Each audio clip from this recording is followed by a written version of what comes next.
చాలామంది గోంగూర అంటే బాగా ఇష్టంగా తింటారు. కానీ తిన్న తర్వాత కొంతమందికి వాతం చేసినట్టు ఒళ్ళంతా పట్టేస్తుంది, నొప్పులు ఎక్కువైపోతాయి. కొంతమందికి బాగా వేడి చేసినట్లు అనిపించి మూత్రం మంటగా కానీ మోషన్ గట్టిపడి ఇబ్బంది పెట్టడం కానీ, కొన్నిట్లా వేడి చేసినట్టు సెగలు పొగలు ఆవుల లోపలికి రావటం కానీ జరుగుతూ ఉంటాయి. కాబట్టి గోంగూర నాకు వేడి చేసింది, నాకు వాతం చేసిందని చాలామంది ఇట్లా అంటుంటారు. గోంగూర వండినప్పుడు ఇలాంటి నష్టాలు మీకు అనిపించడానికి కారణాలు ఏమిటంటే, ఆ గోంగూర పులుపు ఎక్కువ ఉంటుంది కాబట్టి ఆ గోంగూరలో టేస్ట్ కోసం ఉప్పు 2 రెట్లు 3 రెట్లు వేయాల్సి వస్తుందన్నమాట.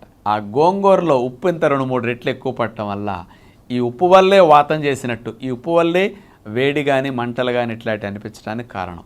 చేత గోంగూర వండుకోండి, వేడి చేయదు, వాతం చేయదు. సాధ్యమైనంత వరకు ఎంత ఉప్పు మానేసి వండుకుంటే అంత మంచిది.